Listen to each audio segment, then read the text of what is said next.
All right, so I had a we.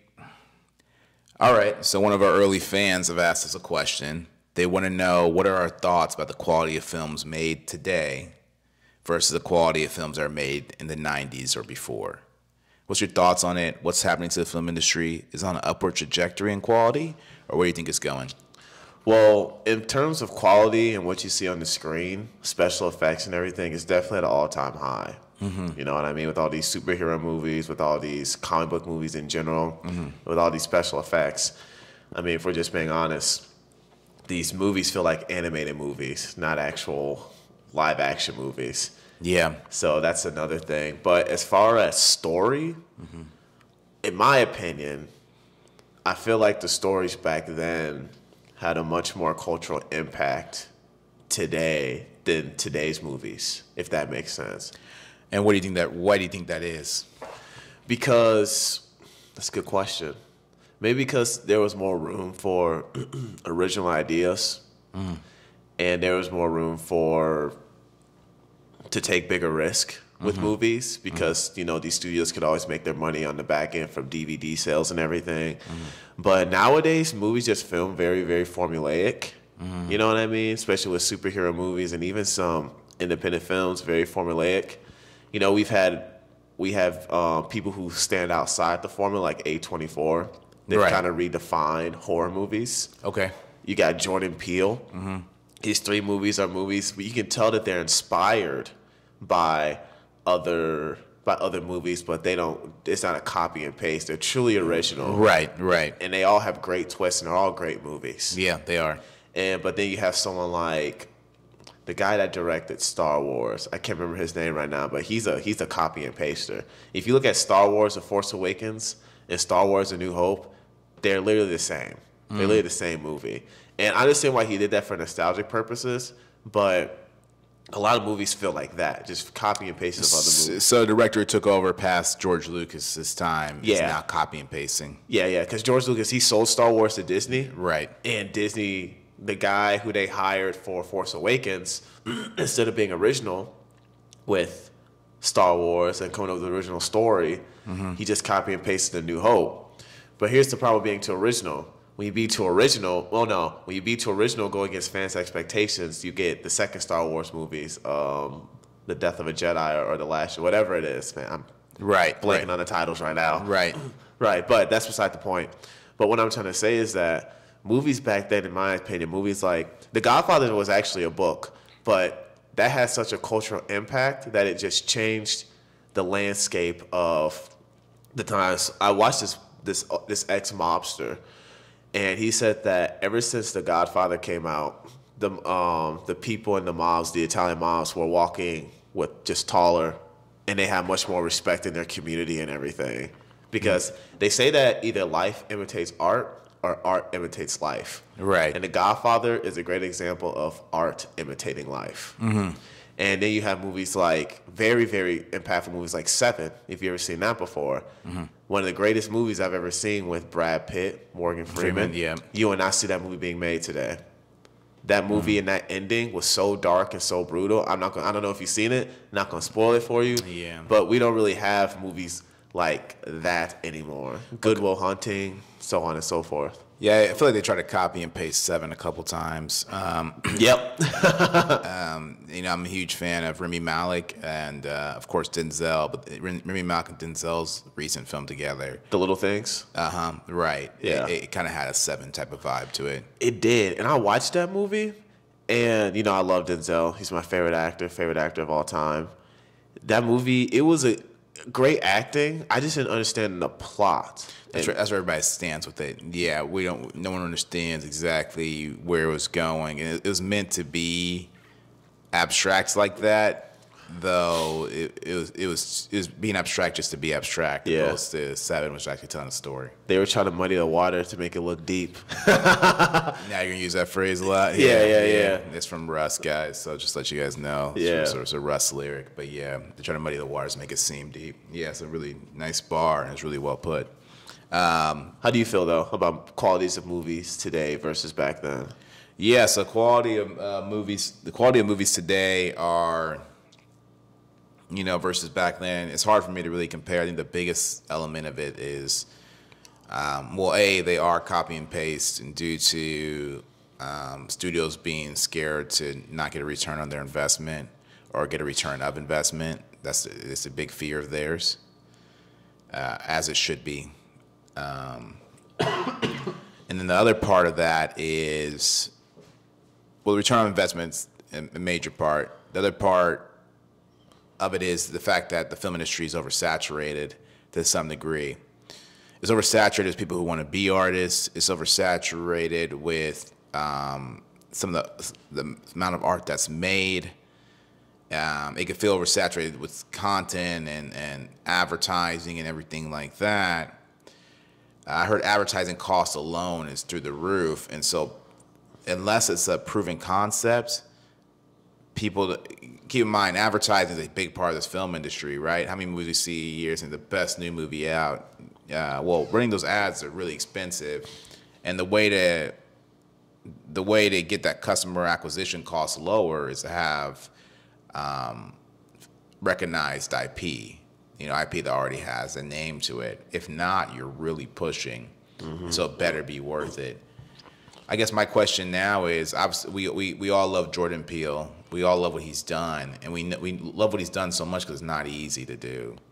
And the same goes for the guy out there in South Korea who made Parasite as well. Your name escapes me at the moment. Though with those two, but I'm still going to give credit to Jordan Peele because even he was inspired by Jordan Peele. Where Jordan Peele's an anomaly in this, because he's given $4.5 million, made Get Out in a time that was post racism. He didn't expect it to take off the way it did with the critic reviews it did. How does a director today, now Jordan Peele gets whatever budget he wants, but he had to earn that.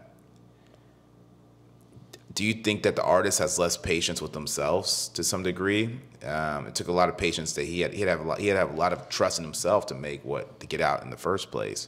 Someone gives you $4.5 million, you're making something that you're not sure is going to work. It's a huge risk.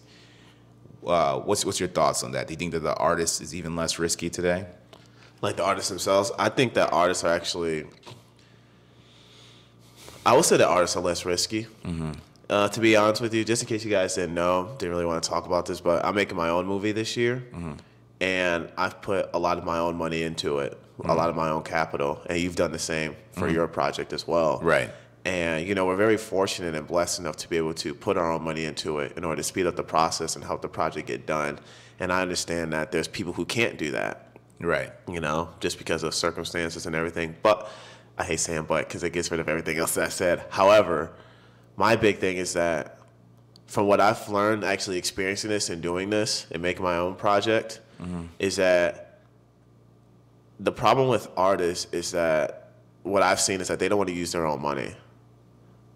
And if you believe in your project and believe to be successful, then you have to use your own money at first. It's true. Your very first project, you're not going to be able to make that $4 million project, that $4 million script that you have for your first. The thing with Jordan Peele is that he has years of experience and production, making connections. 12 years. Yeah, that's a long time. That's like 100 seasons. Right. That's a long time. Right. And we don't know what connections he has, but it runs pretty deep if you've been doing it for that long. Right. So he was able to. Who knows how long it actually took him to raise the money for that film and everything, but I'm pretty sure he had a decent amount of support enough to do it. Yeah, it's Universal, who is what's that production company? Monkey Paw Productions. Well, that's his production company. Monkey Paw is his, but Jason Blum's production. Blumhouse. Yeah, it's Blumhouse underneath Universal that made that, right? Yeah. And Blumhouse's rule is we're not spending, I'm not putting more than $5 million into it. Yep. And so it was a match made in heaven. You don't know that until the return comes. And the movie cost $4.5 million, but it made $260 million. And racial tensions, you have to understand, when they came out, they were still pretty high around that time with police shootings and everything. Well, not police, but violence against black men, police brutality. Yeah, and I think the biggest, in Jordan Peele, he said that, he made it in a post-racism time. He didn't think that it would take off the way it did. And as you can't predict those things. You can't. And that's why you have to show up. You better say something about people don't have the capital to invest in their projects maybe as much as we do, but really don't have the conditioning to invest in it. It's really more about a conditioning thing. I agree. Matter of fact, there may be people watching this who have more capital sitting aside than both of us do, and I'm sure that that's the case. But they're not conditioned, and their mentality is not to create IP. Their mentality is not to go out and do something that's not guaranteed. Their mentality is to fill up their gas tank and show up to work those 8 hours, go home, and look forward to getting paid in 2 weeks. If they're not paid in that 2 weeks, then the next day they're calling up their employer trying to figure out what's going on, and they're freaking out about that, rightfully so. For us, our path is still what you put out is what you receive, but the way payment comes is not as traditional. The way reward comes is not traditional, and that's why we get rewarded so great when we do. I don't know Jordan Peele's net worth, but I can tell you it's a lot greater than it was when he worked on Key and Peele.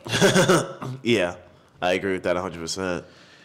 Key and Peele became a predictable formula for him. It did exactly what it was supposed to do. I still watch those videos all the time, though he felt a bigger calling and he went for it. And now his budget is whatever he wants it to be. And the smart thing about it is he's still keeping it fairly low.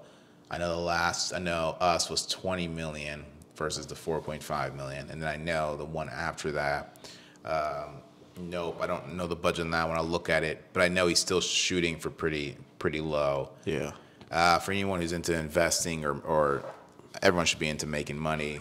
You don't have to make money. Money's already made. You have to get it.